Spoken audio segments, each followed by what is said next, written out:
Yam Shaiva Samupasate Shiva iti Brahmeti Vedandino Bauddha Buddha iti Pramana Padavaha Karteti Nayyayika Arhan Nityatha Jaina Shasanarata Karmeti Mimamsaka Soyamvo Vidadhatu Vanchita Phalam Trailokyanaatho Harihi Soyamvo Vidadhatu Vanchita Phalam Trailokyanaatho Harihi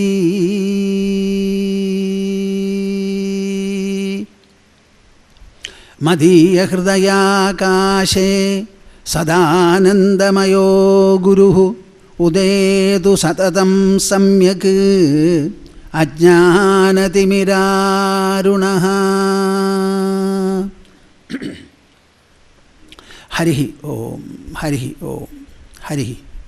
Now all of you sit erect, close your eyes and open the mouth as well as the heart, joining me in reciting the auspicious monosyllable 3 times.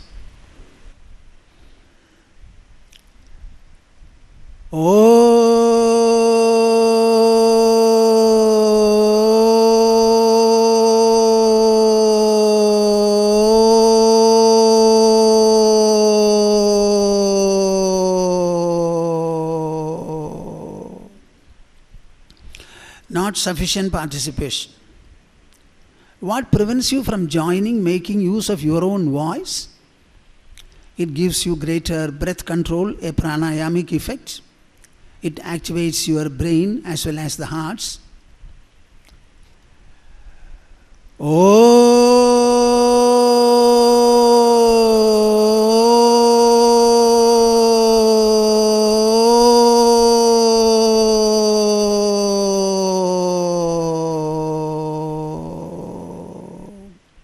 Not ample.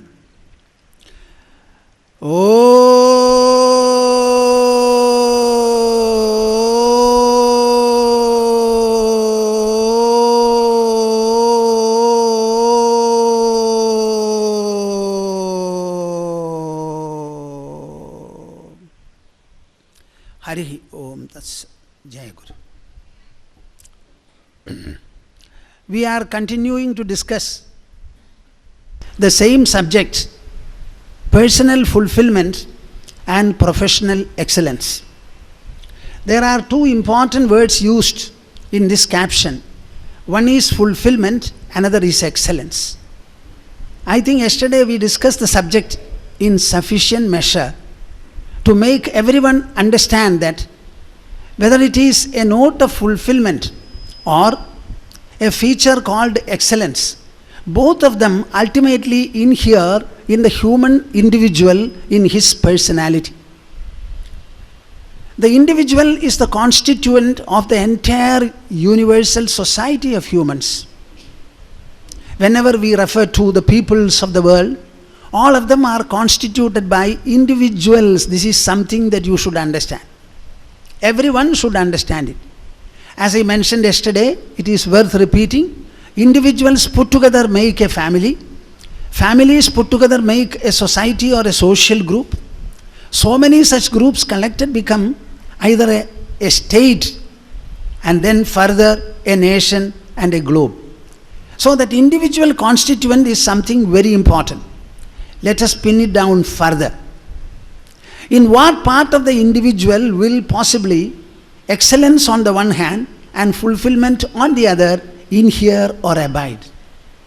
That is where we have to understand very clearly the human personality. Every one of us has a personality. But when I ask people, do you know what your personality is? They will say, Swamiji, I haven't thought about it. Similarly, when I ask people a question, what is life, have you thought about? No, we are all living and too busy. But never have I thought about what is life. Is it right on our part to be like this? Ahara nidra bhayamaithunani. Ahara nidra bhayamaithunani. samani chaitani nrinam pashunam jnanam naranam adhiko vishesho jnanena heenah pashubhis samana. In India, luckily, we have a variety of and a number of celebrated proverbs. We call them subhashitams, proverbial statements. Each such hymn or a verse will convey a universe of wisdom, a world of wisdom. If you happen to hit any particular subhashitams, one subhashitam can change and transform your life. The enrichment, the empowerment, the expanse, the elevation and the enlightenment which a proverbial statement, particularly our subhashitam, will be able to convey is extremely enormous. You cannot imagine. Now the verse I quoted here is one such. Ahara nidra bhaya maithunani samani chaitani nrinam pashunam. We are human beings and the rest of the creatures are non-humans. But there are many aspects which are common to both. And the poet says, ahara, food and nourishment, nidra, sleep, bhaya, fear and the sources of fear, maithunani, conjugal relationship, samani chaitani nrinam pashunam. For the humans as well as the non-humans, these are the same. Now you tell me very clearly, wherein lies human distinction, superiority or glory? Jnanam naranam adhiko vishesho jnanena heenah pashubhis samana. Only in the acquisition and articulation of knowledge, if at all the human life, the human being, the human society has a distinction or something very special and glorious. Being so, jnanena heenah pashubhis samana. If we neglect the fundamental task of achieving and gaining a sufficient measure of knowledge about ourselves, our own life, life's requirements, life's fulfillment, I think we are doing something very, very wrong. The poet goes on to say, jnanena heenah pashubhis samanaha. A human being devoid of knowledge, rid of knowledge, he is veritably an animal, he says. Why I mention this?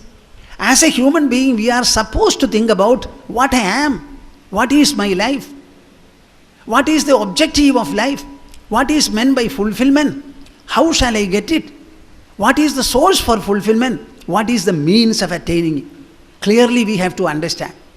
Why I mention this? The human individual is the most fundamental constituent of the society, I said. Not only for that. In everywhere, in every form of life and activity, the individual is the genesis of it. And in the individual personality also we have to understand that activities do not proceed from the body. They originate from the inner personality, particularly the mind, which is directed by the intelligence. Why did I say this? Fulfillment is an emotional development. It is a kind of a psychological abundance, fullness or fulfillment. Excellence also is a quality in the performance of an individual, in the pursuit of an individual, in the perseverance and achievement of the individual. So whether you call it a professional excellence or a personal fulfillment, both of them you will have to trace the source within your body in the sphere of the mind. Am I clear? Now, everything in the whole discussion will have to now revolve around the human mind and the human intelligence, plus what you call the ego and ultimately the soul or the self. That is how our discussion goes to Bhagavad Gita, for instance. We had captioned it particularly. The entire subject will be discussed based on the Bhagavad Gita, I had said. What is meant by fulfillment? Fulfillment is not a kind of a partial or a piecemeal or an occasional one. As an individual, you must have a feeling, I have fulfilled the purpose of my life. Whatever I have to gain, I have gained. Whatever I have to do, I have done. And I go with a smile, if at all you go. Not necessarily that you smile only when you go, you can as well smile when you are living. So we must have an all-fold fulfillment. An all-fold fulfillment will come when you have an all-fold expression. Swamiji, what do you mean by all-fold expression? Yes, I mean something. We have the body consisting of 10 sensory organs, I said. This is the outermost framework in our personality. So with the eyes we have to see all the actions of senses, all the actions of knowledge as well as actions we have to be performing. That is our bodily activity. We must also be able to express ourselves through our mouth in the form of articulation. So the physical activities and interactions on the one hand, and oral articulation, the oral activity articulation also will have to be proper. Not only that, our mind must be able to think creatively, well, confidently, very hopefully. So in the mental level also we must have a proper thoughtful expression. Not only that, we have something called the intelligence. The intelligence is the one which inquires after knowledge. Rationality belongs to it. Investigation, examination, evaluation, assessment, discovery, everything belongs to the intelligence. So the intelligence is the one which has to direct the mind, and the mind is the one which has to activate the body and the bodily parts. Even articulation it has to articulate, it has to motivate, activate. So we must have an all-fold expression. Our intelligence must be intelligencing very well. Our mind should be meditating very well. Our mouth should be articulating very well. And our sensory organs will have to also be active properly. Now tell me, how are you going to have an integrated and a wholesome expression of the whole of your personality? Now fulfillment will take place then when the whole of your personality in the sensory level, oral level, mental level and intellectual level, in all these levels are expressing properly. This evidently takes us to the concept of an integral or an integrated expression of the human personality. Can you tell me whether always your intelligence approves of your thought process? Can you say your mind is always happy with the sensory function? So the senses must be working at the dictate of the mind. And the mind should be directed by the intelligence. And the intelligence itself must have its own contemplation, its own introspection, sufficiently done with regard to whatever aspect of life you are concerned with. This is what Bhagavad Gita calls the samyuktaha, a man of integration, an integral personality. Not that your actions are not to the approval of the mind, and the mind's thoughts are not to the approval of the intelligence, and the intelligence itself feels debilitated or insufficient. No. We shall be able to build up an integrated personality for our purpose. It is certainly possible. This is what Bhagavad Gita calls a yuktaha, yuktatma, that is the meaning. So if you want to have fulfillment, you should understand the fulfillment will not come by any piecemeal or a partial or a temporary process. You have to cultivate a personality which will be able to think, act, speak, interact in a very fulfilling manner. So it comes to our personality development.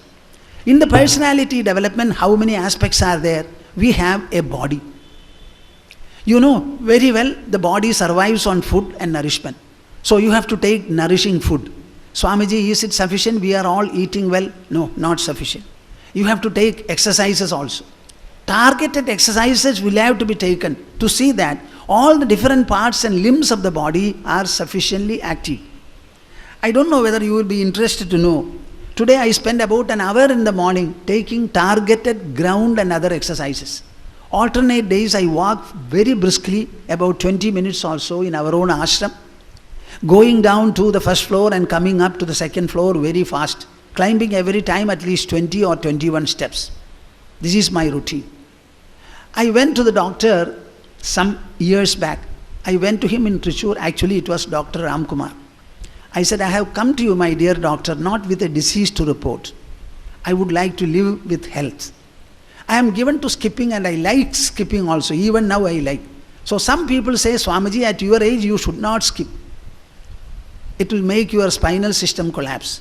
So I would like to have an authentic analysis, a suggestion as to what shall I do to preserve my health. He said, I will take a picture of your spine, and took a picture and said, let us go to the physiotherapy section. And the physiotherapist started speaking to me for more than half an hour. So quite a number of exercises were suggested. I also added my own spiritual yogic exercises, and I do something in the way of pranayama, etc., etc. I would like to move very briskly. Now what I have found is that your health is very important. There is a proverb which says health is wealth. Quite important. So you have to preserve and have a healthy body. This requires nourishment, nourishing food. You have to have good water and good air. Make sure that these things are there and never lack in exercises. If we have a healthy body, we must also have a healthy mind. We must also have a healthy intelligence. So far as body is concerned, it's very clear, solid, gross, external food is there and we can consume it very comfortably. But we don't know where the mind is. It is invisible. Has any one of you seen your mind? Every day you must be standing before the mirror. You see your body all right, but you never see your mind. It is elusive. That the mind is there we know, but nothing about the mind we know. Is it not a pitiable situation?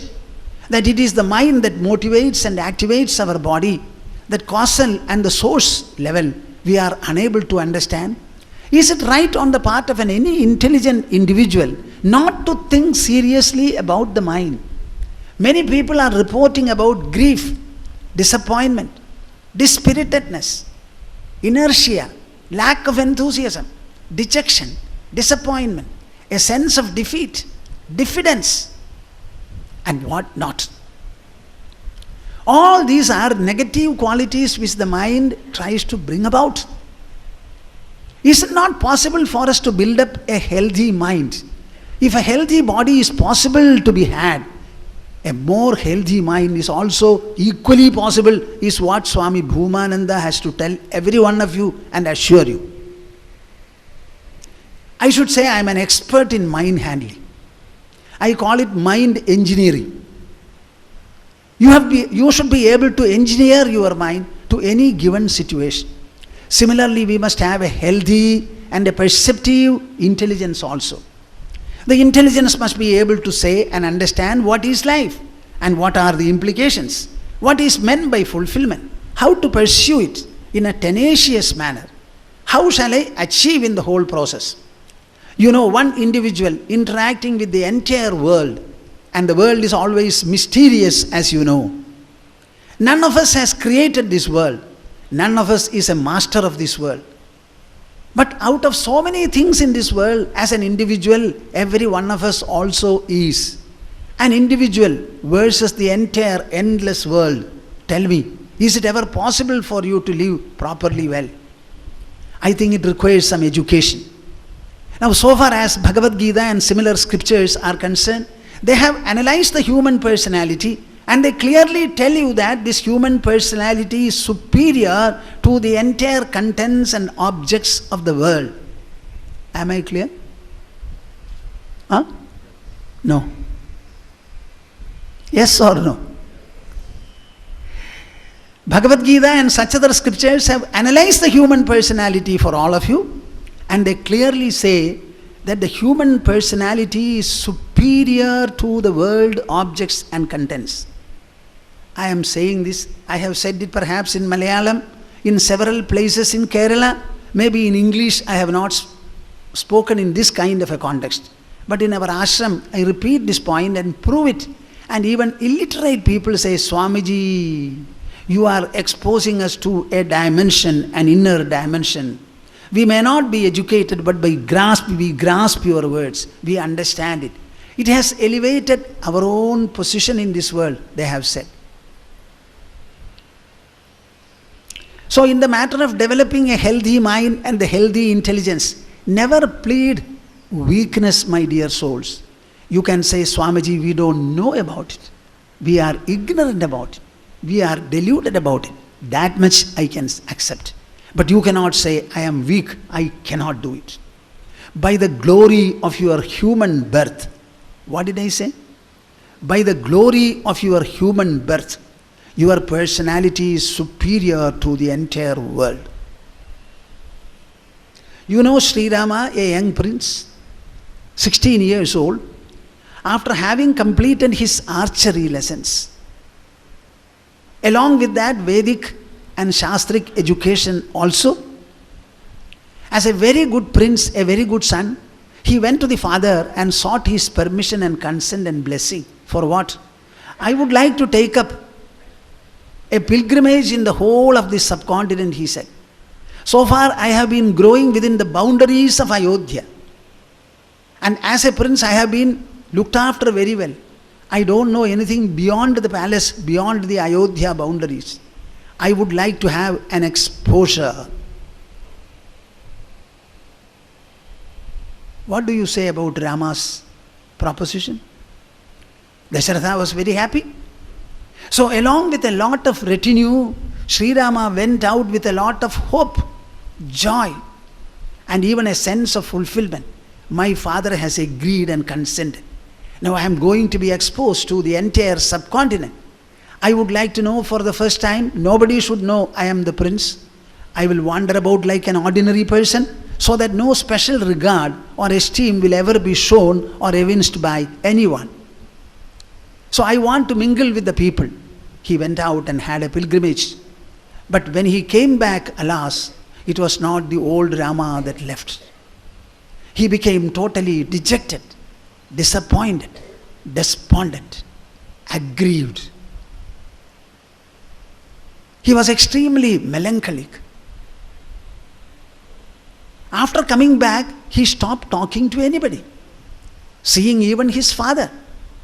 You know, those were days, the princes were living in a certain palace, and the parents were living in another palace. Early in the morning, after getting up, after their ablutions, the sons, the princes would go to the Raja and prostrate before them, take the blessings. I don't know whether there is anything like that with all of you, your families. This was the habit at those times. So Rama was never going and seeing Dasharatha, the father. Many, many days passed. That was the time Vishwamitra came to take him. What for? Vishwamitra's proposed yaga was being threatened by Ravana's people. As a Maharshi, he never wanted to contend them. It is the duty of the home department. See, we are all living and we have to live in peace. Our peace has to be ensured by the home department, who has got police, paramilitary force, military force, and so many other things at their command. We are not supposed to physically defend ourselves. We can mentally defend, but physically we cannot defend ourselves. We are not authorized to have weapons also. To make sure that every individual and family live in this world with comfort, peace, and coexistence, it is the duty of the ruling community. So Vishwamitra came to Dasharatha to remind him that his proposed yaga should take place in an unhindered manner. So he said, I want to take Sri Rama along with me. When Vishwamitra came, Dasharatha was all in ovation and reception. He said, my palace, my whole family, the entire Ayodhya is blessed and purified by your presence. Please let me know why you have come. Normally you will not take the trouble of coming to a palace, coming to see a person like me, a Raja. So obviously there must be some intention, some behest or some purpose. Let me know. Then he said, this is the story. I want to perform a yaga. It is being threatened. So I would like to take Rama along with me. Dasharatha was unnerved totally, like Arjuna in the Kurukshetra battlefield. Rama is the pupil of my eye. When he is gone, my life forces may themselves go. Instead of Rama, I myself shall come and confront Ravana. Rama has never gone to a battlefield. He is still very young. It is true that he has learned archery, but he has never gone to a battlefront at all. He said, I don't want you, I want Rama and Rama alone. That's all I want. Then he said, how to send him? When he showed so much of reluctance and refusal, Vishwamitra, already with the Kshatriya blood in his body, he said, okay, then I am going back the way I have come. Having received me, welcomed me and promised everything that you would do, now you are retreating from your promise. Bear the consequences, I shall go back, he said. Then luckily sage Vasishtha was there. You know, if you want to conduct your life, you must have some elderly people along with you. Don't think that new couples can live altogether all alone by themselves. Always the presence of an elderly person helps you. Luckily Vasishtha was there. He said, Maharaja, what are you trying to talk about? It is Vishwamitra who has come. You know, he is a great sage. He was also a Kshatriya. Why are you resenting? Sending Rama. So far he was under your care, your son. Now let him be under the care of a sage. His personality will grow to many proportions. You will not be able to imbue or infuse all the type of glory and other merits into your son's personality, but with the company of the sage, Rama will become an entirely different person. He will be a much greater prince and also a king. Then Dasharatha said, how can I do it? I am ready to send. But Rama is this, it is in this mood, he doesn't come and see me. So what has happened? So Dasharatha narrated that he went on a pilgrimage, and after coming back this has happened. Then Vasishtha said, okay, it is a situation which you parents will not be able to treat. Bring Rama to our presence. It is for us to interact with his mind through the tool called intelligence, and I will take away all his delusion, all his weakness, all his disappointment, all his grief, affliction, torment, confusion and consternation. Everything I shall remove. Bring him, send word to him. Sri Rama came. And Sri Rama started narrating all that he was feeling. I have no time to enter into the discussion elaborately. It's a very beautiful narration. Every one of you should read. You are living in a world, a very complex world, but you do not know what the world consists of in all its full magnitude. So this narration will give you a beautiful exposure of the world. I only want to tell you one verse from the whole episode. Vasishtha started treating the mind of mind of Sri Rama. Why am I saying this? Here is a prince, a 16-year-old prince, completely eaten up by dejection. And that dejection was efficiently treated by Vasishtha. And the same Rama sprang up with enthusiasm, energy, expansion and resolution. And during the course of the dialogue, he presents a verse. Sundariya nijaya buddhya prajnayaiva vayasya padamasadhyate Rama nanama kriyanyaya. I don't know how many of you know Sanskrit, but at least you must be able to appreciate it. Our language is very close to Sanskrit. A number of words are there. There are people who do not know Sanskrit. If they start reading Ramayana or Srimad Bhagavatam, repeatedly reading for about an year or so, they start becoming experts in understanding. So he says, Sundariya Nijaya Buddhya. Sundari means beautiful, Nijaya Buddhya. With the help of one's own beautiful intelligence. My dear listeners, do you have a beautiful intelligence? This is my question. You have been educated in different schools, very good schools, colleges, professional centers, etc. I would like to ask you a question. Is your intelligence beautiful? Will it be able to understand all the plights and vicissitudes of the mind? And will it be able to offer a solution every time? As long as the intelligence is not able to handle our own mind and set right and resolve all the problems of the mind, I cannot call it a beautiful intelligence. So he says, with the help of a beautiful intelligence. And one more factor, what is that? Prajnayaiva vayasya. It is not enough that your intelligence is sharp and perceptive. It must also have fundamentally and ultimately the quality and the art, the beauty of discrimination. Understand between what is good and bad, what is promotional and demotional, what is virtuous and what is vicious, what is elevating and what is enervating, what is constricting and what is expanding. It must be able to tell you every time. Sri Rama was not able to do it. The pilgrimage is supposed to expand our vision. But what happened? Rama came back with all the possible constrictions. And he was totally afflicted. This was not supposed to be. So there are two factors. One is a beautiful intelligence. Another is a constant process of artful and genuine effective discrimination. These are the two factors by which your inner personality can be built. This is what I want to say. Rama sat there listening from morning daybreak to sunset for 18 days.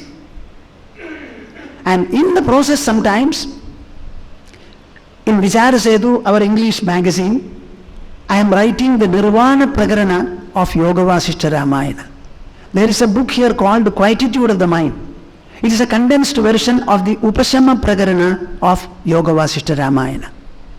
Now Sadish in the ashram said, after having completed the essential concepts in Bhagavad Gita, Swamiji, why don't you write Yoga Vasishtha Ramayana? So I started writing Nirvana Prakarana. The Science of Inner Redemption is the title that we have given to it. The Science of Inner Redemption, where your mind will be completely redeemed of all the conflicts and consternations possible. And you can breathe, actualize, radiate and express a full-fledged note of freedom. Freedom, absolute freedom. It is possible. And during the course, after 7 or 8 days passed, Sri Rama as well as the other listeners, both of them, they closed their eyes, completely in ecstatic fulfillment. Do you mark my words? They closed their eyes, remained still and mute with ecstatic fulfillment. Ecstatic fulfillment. With what? Nothing in their hands. No possession of any kind. The mind was completely immersed in its own inner glory. All the doubts and conflicts of the intelligence completely were resolved. In an air of freedom, the mind got immersed, the intelligence got dissolved in their own bosom. This is what happened. Vasishtha stopped the narration. And some minutes passed. When they came back to normal awareness, he continued the narration. Says Valmiki, Yoga Vasishtha Ramayanam consists of 32,000 Sanskrit verses as against the 24,000 which you know, Valmiki's Ramayana, the biography on Sri Rama, the prince and the king. Why did I say this? You have to efficiently use the tool of intelligence to handle the problems of the mind. Enrich it, equip it, empower it, elevate it.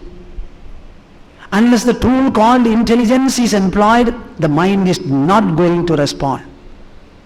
You have to envisage the possible developments in life. Open your eyes, read books if necessary, and find out what is the complexity of world. How many people have lived there? Crores and crores of people have lived there. Countless generations have passed. All of them have been living upon the same earth. You are also living upon it. So there is no problem which is new to us. All our problems are created by the senses. Am I clear or not? Huh? All your problems are created by your senses. They are further aggravated by your mind. And they are still further perhaps confused by your intelligence. So the problems are sensory, mental and intellectual. You say the world is causing problem. Objectively, the world doesn't cause problem unless you interact with it. The interaction is from your side. As I mentioned yesterday, the subject of all interactions are the individual alone. The world objects alone are various and different and many. So our problem is our mind's problem. Our solution lies beneath it. Let us be very clear about it. So as we must have a healthy mind, we must also have as we have a healthy body, we must also have a healthy mind as a healthy intelligence. So if you want to have personal fulfillment, always find out that it is a generation, a preservation, an outcome, an acquisition of your mind and intelligence. If you want to be excellent, everybody is a professional. The housewife is a professional. She is the managing director in the household, factory or industry. She is also a professional. The teacher is a professional. Not alone managers and administrators are professionals. All of us. I always say, whenever I go to a city and repeatedly conduct my lectures, we have some professional listeners. Some listeners always come to whichever talk goes on. So much so they are professionally listening, that's all. But they have not become excellent listeners. Professional, that nature is there. But excellence is something different. So what happens is, anybody is a professional. And who is a professional? The individual personality, and that too, the mind and the intelligence. So our sole focus is going to be on the mind. Now I told you this is based on Bhagavad Gita. Now we are transiting into the epic hemisphere. See, we have two epics called Ramayana and Mahabharata. There are so many mythological compositions, 18 primary, 18 subsidiary, etc., etc. Mythological compositions are all mythological. I call it a science of myths. There you will find mostly gods and goddesses are discussed. As against them, what about the epics? The epics always describe and discuss human characters and human personalities. So it is, in other words, a beautiful and an eternally relevant historic record of human behavior, human character and human interaction. Am I clear or not? Thoda boliye na? Am I clear or not? I would like to stress and re-stress this. The two epics, Ramayana and Mahabharata, they are always describing and discussing the human character, the human behavior and the human interaction within which everything about the world comes. You will find the best of these is discussed and the worst of these is also discussed. And every one of us is between the best and between the best and the worst. In Ramayana, what is the discussion? The discussion is about Sri Rama. And I would like to particularly say Sri Rama the prince and Sri Rama the king. There is no other discussion there. And Valmiki began writing Ramayana with a clear beginning. What was that? Hit by the hunter's cruel act of killing one of the crowncha birds perching on the branch of a tree, Valmiki's mind was moved with sympathy and affliction. Suddenly, something came out from his mouth. It happened to be the first poetry of our land. Ma nishada pradishtham tvam agamas shashwati samaha yat krauncha mithuna begam avadhi kamamohitam. What kind of a cruelty have you done? It's very agonizing. Let not your mind be stable at all for having done this cruel adventure, he said. He could not sleep. He was agitated. And he was wondering, there is a tendency in the human mind to become cruel, to become vociferous, to become dangerous. How can I rob it? You know, Valmiki was Ratnagara, the famous dacoit. When he became a sage, then also he wanted to be a robber. Previously he robbed the wealth and the money of the people. Now he wanted to rob all the evil qualities of the human mind. How best this can be done, he wondered. That robbing tendency. I also say to my listeners, lend me your ears, I shall conquer your heart. This is what I tell people. I only want you to lend me your ears. It is for me to usurp your hearts. So we are all robbers, because you will not normally lend yourselves to us. So we have to rob irresistibly in a very cunning manner. So Valmiki wanted to rob, and he was wondering, what shall I do? What shall I do? Suddenly Narada Maharshi came to his cottage. He was very happy. Narada was rambling throughout the world, all the three worlds. So he used to know everything. I think he was a better newspaper than all the newspapers of India put together now. Every piece of information he had, and he would reach physically everywhere to deliver the right message, good, bad or indifferent, to all concerned. So when Narada Maharshi came, Valmiki with a lot of anxiety asked him, are you following me? Huh?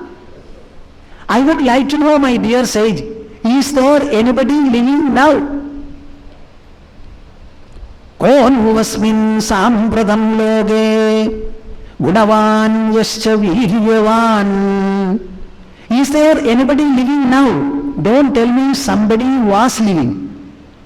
Is there anybody living now who has the qualities of the mind and heart, who is valorous, who is kind-hearted, who is truthful, who is honest, who is glorious, who is victorious, who is sacrificing, who will be able to generate the best of resolve, timely resolve at any time, live as well as live? Is there such a person? Narada had no qualms. He said, yes, the first son of Dasharatha, Rama. He is still growing. He has not yet become an adult. To the extent I have known him, he will conform to all your enquiries and questions. And Narada started narrating to him what all he knew about Rama, his life up to that level. He said, contemplate upon the rest of the matters and then complete your enquiry, he said, and went. It is thus that Valmiki started writing Rama. So many princes have lived in our land. Even in the same Surya Vamsha, there were a number of princes. Certainly somebody must have been there who was equal to Rama, greater to Rama or close to Rama. But we don't know of anybody. When the ascetic pen penned the story of Rama, it became a cultural history and a value repository treasure of our land. This is what we ascetics can do, my dear souls. Understand it. This is what we can do. When Valmiki made him his pet, put him on his lap, adorned him in the manner he wanted, and then said, my dear son, get up, go and usurp the hearts of millions and millions of the earth. Then only Rama became known. And Valmiki says, I am describing a Maryada Purushottama. Rama is not a god, nor was a god. We are making him a god. He was only a human being as you and I are. He was like that. No difference at all. Unlike other Kshatriyas of the time, he decided to marry only one Sita, that's all. Many other kings had many wives, he had only one. And he had 3 brothers. And he had a very beautiful relationship with everybody. He was acclaimed by the brothers, acclaimed by the father, everybody. So in Rama, he is presenting to you all the values and enrichments that we are craving for, which will make our life one of excellence, one of fulfillment.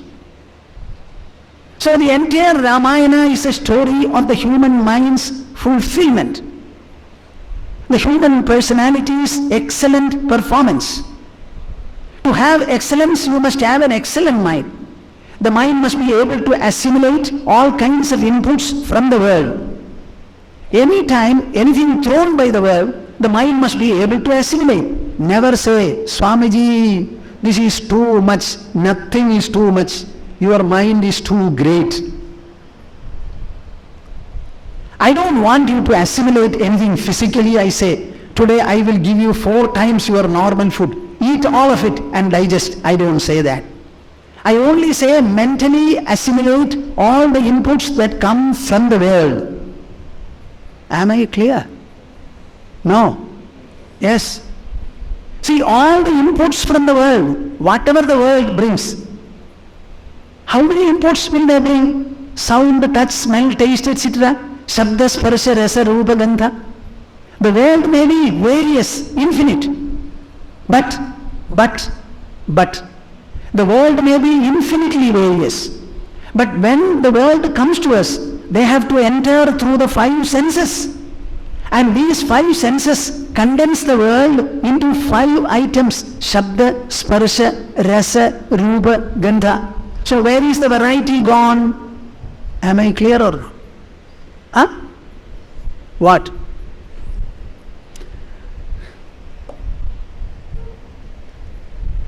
See, how can I proceed unless you are with me? Is the variety gone now? It becomes 5-fold. And then when they enter the mind, even the 5 become reduced into 2. What are they? Pleasant and unpleasant. So the entire variety of the world, as we interact with them, become 5 in the sensory level and 2 in the mind level. And when we sleep every day, they become 0. Tell me now, who is greater, the world or your mind? Thoda boliye na. Anybody has any answer or question or doubt? Tell me, where is the variety? My dear world, you appear to be infinitely various. But when you come to me, my senses make you just 5. 1, 2, 3, 4, 5. And when they enter my mind, they become just 2. And when I go to sleep, even that disappears. So I can obliterate the entire world impacts in my own mind. Can I or not? ഒന്ന് പറയും കൂട്ടരെ. Our philosophy is great. Our spiritual perception is magnificent. This is what you should understand. So the power of the mind is to assimilate all kinds of inputs and also generate whatever outputs are necessary. If you want to become professionally an excellent person, you should not have unnecessary constrictions in the mind. Never set any limits to your mind. Our mind is unbounded. It is extensive.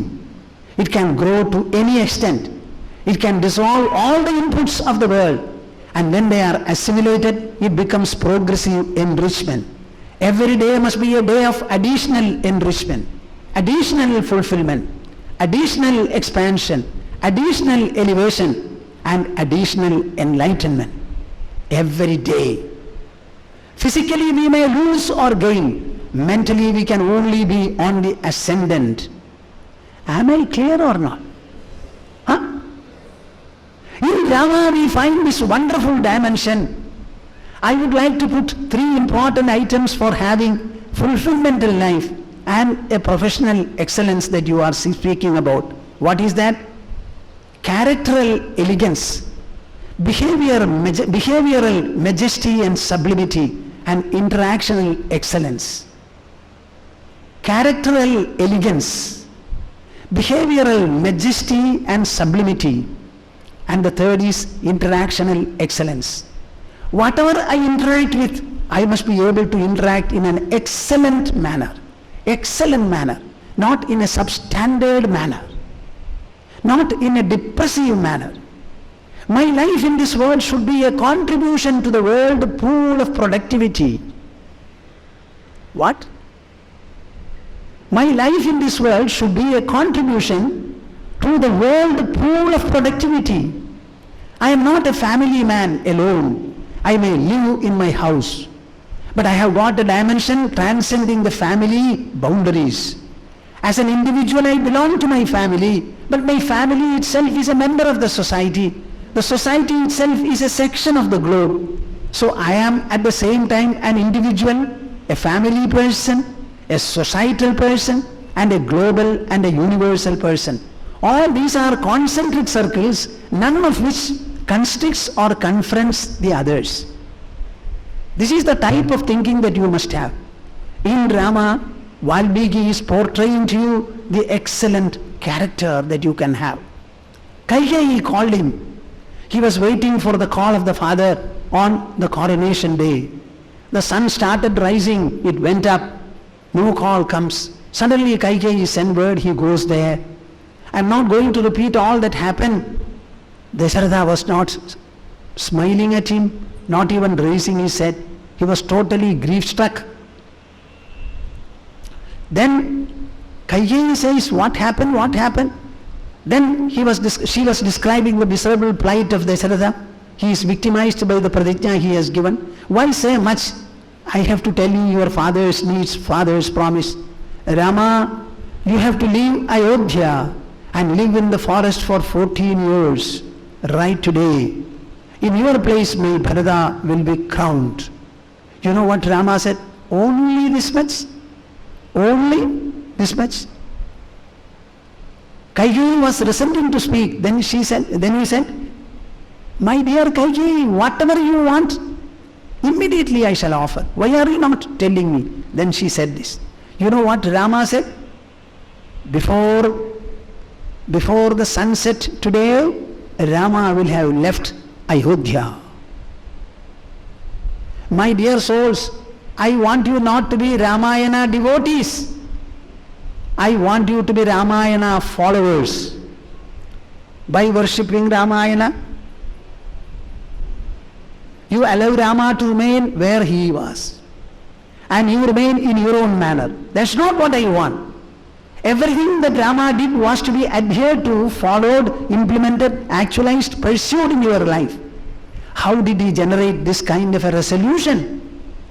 I shall live. So he was able to live as well as live. Our mind is not merely capable of possessing and holding. It is equally capable of dispossessing and not holding also. It's a question of the characteral elegance that you can imbibe, incorporate, radiate, display and manifest. After you have become an adult, what you have to constantly do is enrich, empower, enlarge the mind. That is what you have to do. In Rama we find this beautiful dimension. This is what is mentioned. Now you may ask me how to imbibe these dimensions, how to imbibe these. As I mentioned yesterday, I will repeat it again. First of all, you must have a right exposure. That is what Valmiki and Vedavyasa provide before you. They are exposing to you to the potentials of your own mind, to the possibilities of your own mind, the excellent dimensions the mind can reach, master, incorporate and display. The excellent dimensions. So that exposure should be received. So the exposure and reception, exposition, then reception. That reception should be followed by reflection, introspection or rumination, the third factor. If you go on ruminating, according to me, at least 50 mind hours on a subject. That is the trouble now. Swamiji, we shall come to listen to you one day. If you ask me to listen to you for 3 days, it becomes difficult. In one day I will talk for 1.25 hours and you will listen to. No quality can be imbibed. I would like to say 50 mind hours if you can spend on a quality or an enrichment, you will possess it. It will become part of you. That rumination will result in assimilation. When the assimilation is over, it becomes part and parcel of your personality and you start expressing it freely as Rama did, as Krishna did, as great people have done. So exposition, reception, reflection or rumination, assimilation and expression. These are the 5 levels of growing, that enriching our personality. This is how it is done. The world has lived for many countless millennia, but you should understand, the ancient man and the modern man, can you tell me whether there is any difference between the two? The ancient man also had a body with the same senses as we have. He also had a mind. He had an intelligence and an ego. All these things we also have. So the world has not changed at all, my dear souls. Not at all. We are surrounded by the Panchabhutas. As I mentioned yesterday, we are surrounded by a depleted earth. and a dangerous atmosphere. That is the difference, if at all. We have not improved the world, certainly not. We have brought about a lot of degeneration. Though in the name of luxury, comforts and conveniences, we have quite a lot to report. Ultimately, these are to be enjoyed or suffered by our own personality. So in spite of the longevity of the world, we have not been able to bring about any change, addition or alteration either in the outside world or in our own personality. Everything revolves to the enrichment, the progressive enrichment of the mind. And in that matter, these epics very greatly help. In Ramayana, it's a beautiful account of brotherhood and what not. In Mahabharata, it's all complex life situations handled with a mastery, handled with a magnificence. Complex life situations. If Valmiki Ramayana mostly is a biography, Mahabharatam is actually an autobiography. Vyasadeva is writing about his own children and grandchildren. That is what he is writing about. So he was a part of it. Valmiki became a part of his Ramayana after Sita was abandoned by Rama, and he decided to take charge of her and arrange for her pregnancy care and confinement. Here Vedavyasa's children alone are. What is Mahabharata? It is describing the decline and fall of the Kuru dynasty. And Bhagavad Gita is a very important portion of this Mahabharatam. What do I mean by that? I would like all of you to understand, and tom everywhere, that Bhagavad Gita is not a religious scripture. It is a political administrative gospel. It was sought by an administrator, Arjuna. It was delivered by another administrator, Krishna, for an administrative purpose of accomplishing a mass war in which the whole of the subcontinent had participated. A very crucial, unprecedented war, which took place to decide whether value should rule the country or valuelessness should reign. This was the question, this was the debate. And the majority of people stood with Duryodhana, saying that let us have a valueless society. Yudhishthira had only a lesser number, but ultimately they won. This is the story of your predecessors. I am not speaking about anything else. Both of them are speaking to you about human beings and human behavior, human assailment, human persecutions, human privations, human achievements, human glory, human magnificence. This is what is narrated there. So they are providing you. And what is the scene of Bhagavad Gita particularly? Arjuna, along with his brothers and Draupadi, underwent a long period of forest exile, 12 years. It was followed by 1 year of incognito life. During both, Arjuna was doing a lot of austerity, particularly Pashpadastra austerity, to reinforce his fighting skill and superiority. With all the preparation, he came to the battlefield of Kurukshetra. At his own command, Krishna took the chariot right in front, stationed it in front of Bhishma and Drona, as Arjuna wanted. I wanted to examine the army to find out with whom shall I have to specifically fight. So he stationed the chariot in front of Bhishma and Drona and said, see with whom you have to fight. One was his grandfather, another was the teacher. The grandfather had reared him, put him on the lap, given him morsels of food when he was young. Constantly he was under the care of the grandfather for many years. And Drona was his teacher. Whatever he has taught has made him invincible as today now. Now these are the two people he had to confront. And on both sides he found a number of people, kith and kin, many of them. The moment he saw them, Kripaya Paraya Vishto Vishidan Idam Abraveet. Imagine, my dear souls, we are speaking about a life of fulfillment and a life of excellence. Arjuna was already one who had fought a number of wars and won also. His laurels were many, and for this war he had got Sri Krishna as the charioteer. When he was asked, why did you choose me as a charioteer? Oh Krishna, for long I had a pet desire that I should win a great war, keeping you as my charioteer. That's all. It suited Krishna also. Because he said, I will not participate directly in the war. So this gave him an opportunity to participate indirectly, but in a beautiful strategic manner, anytime and everywhere. This kind of a valorous Arjuna suddenly crumbled.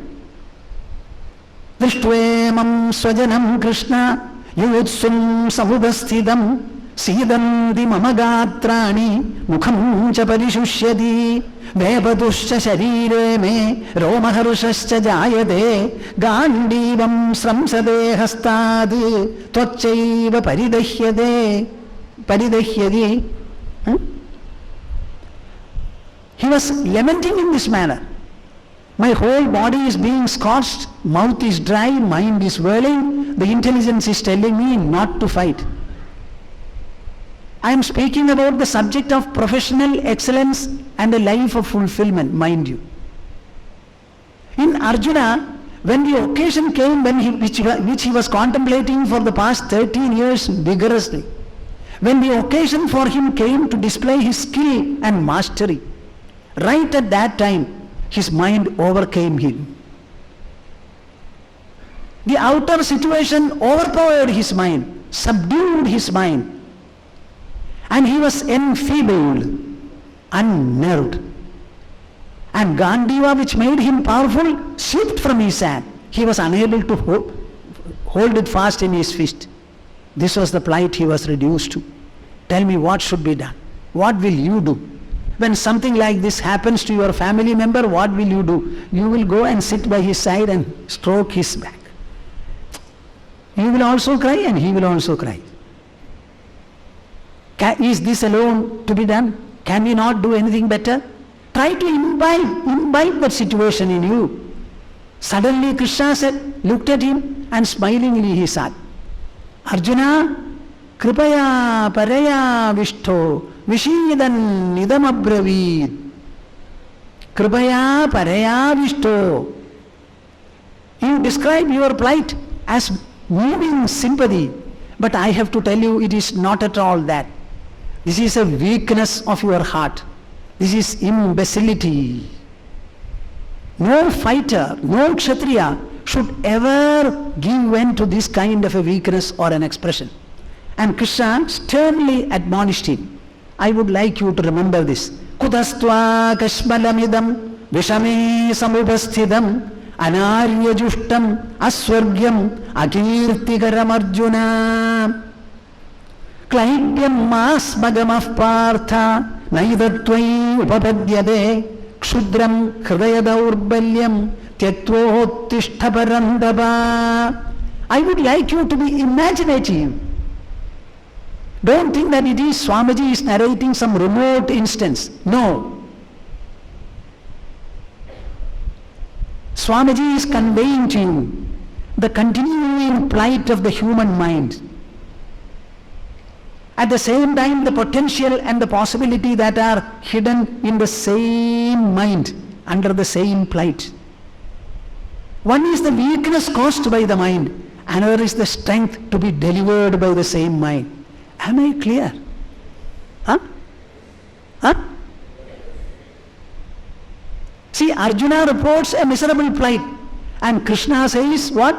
A promising prospect. Klaibyammas magamah partha. O son of Pritha, do not give vent to this kind of miserable plight at all. Naidatvai upapadyade. You are a valorous fighter who had come here with 13 years of preparation, and this is the time you have to display the best of skill, the best of archery, and a golden opportunity has come, and you are interpreting it in a totally different manner. in a totally different manner, saying that this is bad, I want to retreat from war. Where is the question of retreating? This is a plight to your mind out of delusion, out of weakness, out of confusion has caused. Outlive it and get up. When his trusted friend Krishna spoke this kind of critical words, Arjuna suddenly came to senses. See the mystic transformation that has taken place. The mystic transformation. It was an instant transformation. What he described to be moving sympathy, great sympathy, Krishna calls it a weakness of his heart. See the difference between the two. Similarly, if you want to have professional excellence, you must have a mind which Krishna wants Arjuna to have. Never say that I am aggrieved, I am enfeebled. In the world, many things may happen. There can be gains as well as losses. There can be virtues as well as vices. There can be friends as well as foes. We had a whole meltdown, economic meltdown in the whole world. Such a situation might have taken place earlier also. The earth is not going to stop its spinning revolution. The sun is not going to become cold. The human hearts are not going to stop pulsating. Everything will go on, my dear souls. Don't magnify things. Make light of all situations. Understand that your mind, your intelligence have the potential to assimilate, withstand, overcome, overwhelm any kind of an impact from this world. This is my message for every one of you. Do not allow your mind to be overpowered by external circumstances and impacts. On the other hand, let the mind overwhelm any kind of an impact caused by the world, either by persons or by places or by circumstances, events. There is inherent strength in every being. In every being there is inherent strength. Kshudram hridayada urbalyam. What Arjuna described to be adorable sympathy, Krishna calls it trifling weakness. Do you understand the difference between the two words? Adorable sympathy. To fight is wrong, sinful, so let me retreat. Nonsense. Nonsense. Nonsense. Improper. Improper. This is trifling. Weakness of your heart. Outlive it, grow out of it and stand up. Suddenly Arjuna came to the senses. The tears stopped and he was wondering, what happened to me? What is it that Krishna tells me now? He says that whatever I thought was wrong, and he is my friend. He has a smile on his face. He is also facing the same war. Unless he drives my chariot, I cannot battle at all. So the battle is a common pursuit of both of us. He is also equally a participant. When he tells me like this, there must be something in it. So instantly, from the mind level, that emotional conflict and depression, the mind started rising to a level of inquiry and quest. My dear souls, this is how you have to elevate your mind. If you are a seeker of excellence, have an excellent mind. Not a defeating mind. Not a depressing mind. A mind that is always constantly on a march, on an elevation. We are born here to live in this world. Every day is a day of interactions. And by all these interactions which proceed from us and which terminate in us, we are supposed to be better and better. There is no experience that is unwelcome. Every experience, when you have it, if you are able to digest it and assimilate it, it becomes an enrichment. As food, when assimilated, becomes blood and starts circulating in the body, you will find any impact from the world, any episode whatsoever, event or vicissitude, when you assimilate it, it becomes your inner nourishment, enrichment. It becomes an empowerment. And we have the power for it. Bhagavad Gita tells you that this is possible. This is how knowledge works. What is meant by knowledge? Sri Krishna's words conveyed to him an insight, an evaluation, a perception, a point of view, which Arjuna had not thought of earlier. The intelligence is always receptive to knowledge. So Arjuna's intelligence was tutored by Krishna. Instantly the intelligence absorbed or assimilated the point of view, passed it on to the mind, and suddenly you find the mind overcame the crisis and he became an inquirer. An inquirer. Then ultimately he is asking for what? Yetsayasyan nishchidam bruhitan me. Right in that chariot he began to inquire what? Tell me, my dear Krishna, I will explain to you tomorrow better, and also give you a beautiful analysis of the human personality, showing how every one phase in our personality is superior to the others, one after the other. So today he was saying that Arjuna, he was asking, tell me what constitutes fulfillment of human life. How can I have a life of fulfillment? Even in this seemingly treacherous situation, how can I have a fulfilling point of view, a fulfilling pursuit? And how can I do this war in an excellent manner so that no sins, no pitfalls, no blemish, nothing will occur to me? I will remain ever pure, ever resplendent, ever glorious, ever splendorous. Is there any path? Let me know. So from the plight of sorrow, he now elevated himself to a person of enquiry, and he was a seeker of lasting fulfillment of human life and a performantial life always given to excellence and excellentiality. This is how he stopped. Is it okay? Huh? Is it okay, I am asking you? Huh? So we shall meet tomorrow. So tomorrow's discussion will be, I will analyze the interactional life and tell you how the interactional impacts can be assimilated by our mind, and every time how there can be greater enrichment, greater empowerment, greater elevation and enlightenment. External things apart, let them be whatever they are. In our mind level, in our inner personality level, we will not know of anything like defeat or retreat. It will always be one of progression, promotion and fulfillment. We will try to live, we will know how to live a joyful life, a delightful life, a rejoicing life, a fulfilling life. The key lies in our mind, And the intelligence is the tool by which we will be able to absorb the message and pass on to the mind, making sure that the mind mind assimilates it and becomes better and better.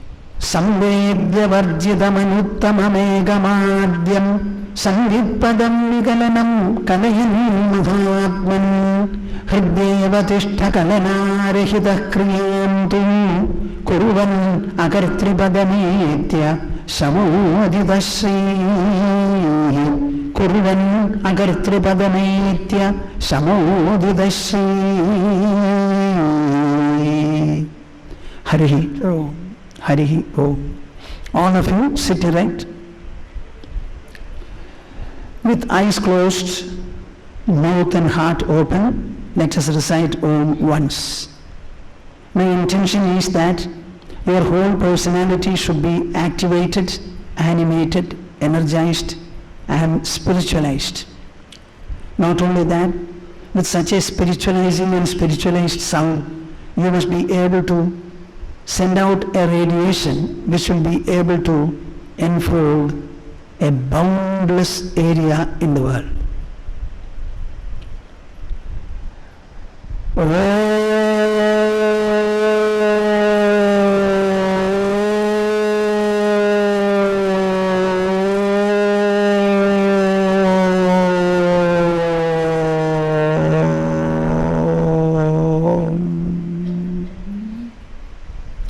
Be fearless, believe in yourself, try to unearth and understand the potentials and possibilities of your mind. Mind, intelligence, ego, and thereafter still something superior about which I shall speak tomorrow. All these are contained within your body, making your personality invincible and glorious to the best. I wish all of you become inheritors of this great enrichment provided to one and all by our tradition and the great knowledge we have. Harihi Om Tats. Jai Guru. Jai Guru.